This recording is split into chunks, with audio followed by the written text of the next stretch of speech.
Playing and losing a game of What's That Odor? This is Telling Someone. First question, of course, is Michael Jones. Why do apples smell purple? Oh, I didn't notice that. I got one here.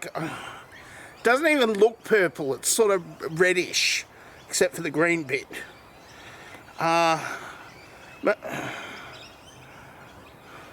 maybe. No, I'm not feeling.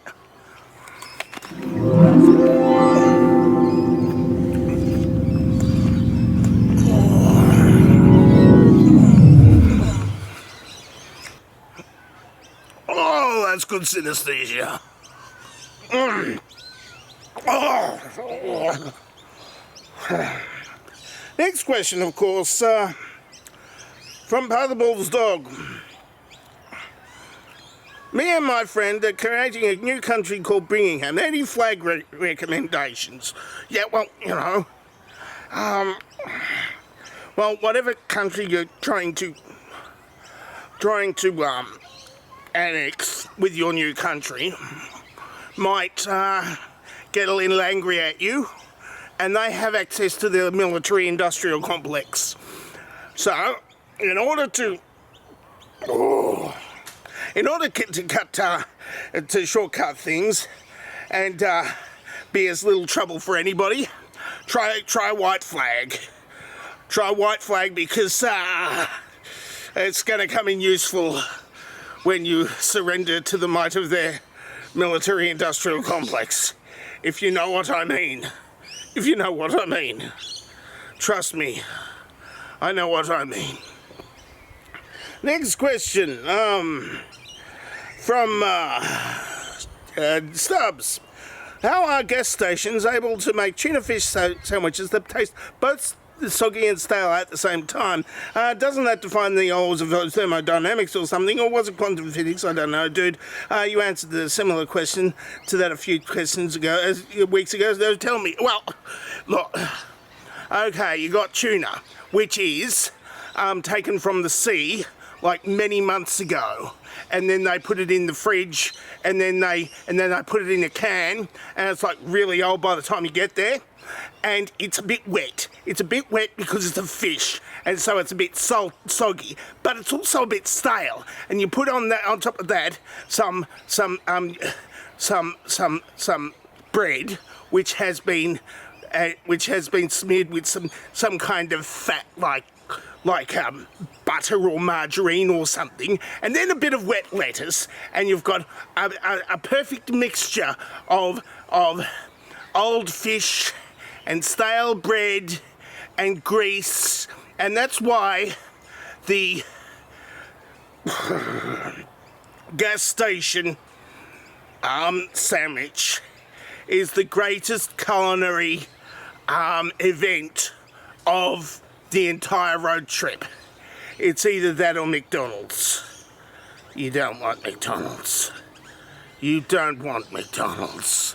Next question, of course, is from the Emperor Fabulous. Bugs Bunny or Bucky O'Hare? No, they're both.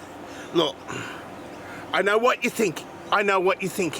They're just cartoon rabbits, and that's the problem. No matter what cartoon rabbit it is, whether it's Bugs Bunny or Roger Rabbit or Bucky O'Hare or whatever, what they do is they tend to take over the entire franchise, and it's all about the bunny. And so what happens? What happens? They take over, and you can't have any other animal cartoons. It's just all about Bugs Bunny. Oh, you got opera, you got great big Wagnerian opera, and what happens? I killed the rabbit. It's always just killing the rabbit. It's always about the rabbit, unless of course the rabbit's not there. So you don't have either of them. No cartoon rabbits unless you want everything to be about the cartoon rabbit. It's just physics and science. That's all it is. Physics and science. Don't have a cartoon rabbit unless you're going to have everything about the cartoon rabbit. Even opera, even La Traviata or Wagner's Ring of the Nibelung. It's a 4-hour, great big ring cycle opera, and it gets boiled down to just 4.5 minutes about killing a rabbit. What would you want with a wild bee? No. Next question, of course, is from Canadian atheist. They say money can buy love, but you can rent for a while. Yes, you can. You can rent love for a while, but it's not real love. It's not real love. The kind of love you get from a tuna sandwich. Next question, of course, gamer Luigi or something. Gamer with a bunch of numbers and a couple of letters.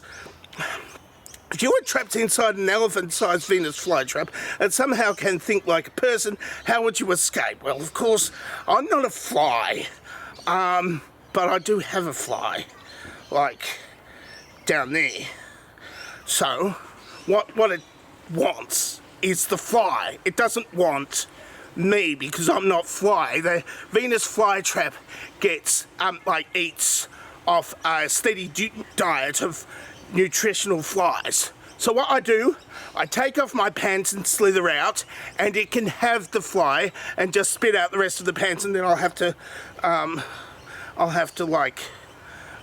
don't know, stitch the fly together or something, because that's what it wants. Just give it what it wants, and then just leave.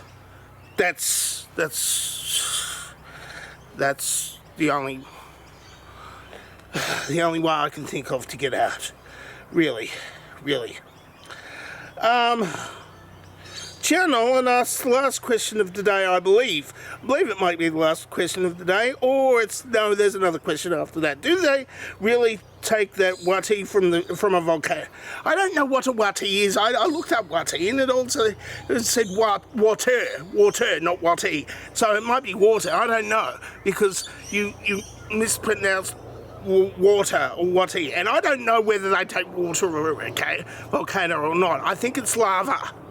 If you're drinking this liquid that comes out of the volcano and you end up with 4th degree burns and die, then it's probably not water. But you can take water from a volcano. It's like Kilimanjaro is a volcano, I think, and it's covered in ice. So ice is a kind of water. So yeah, maybe. Next question is the last question of the day. Jonathan Stern. Did you know that in order to find a mate, the male koala will find a comfortable place to lie and start bellowing? Knowing this is also my technique. Am I a koala? No. Well, no.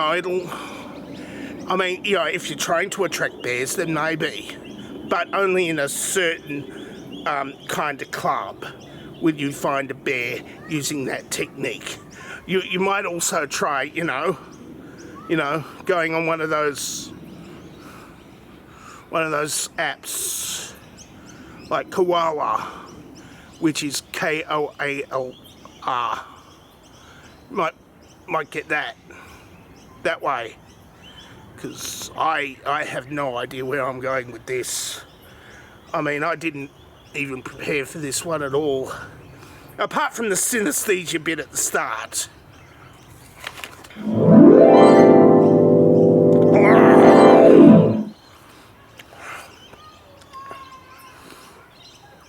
I did tell someone for this week. If you would like to ask me a question, ask me a question and a question asking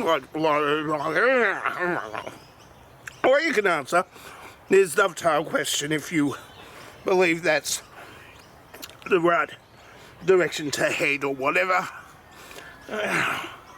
Or you can help me get this bit of apple from between my teeth somehow. Or you could try asking a video question, but nobody ever does, even though all you have to do is record a video question and then put it as a response, put a link as a response to this one. I think you can do that. And otherwise, I'm dangerously talented and I don't have a cool sign off.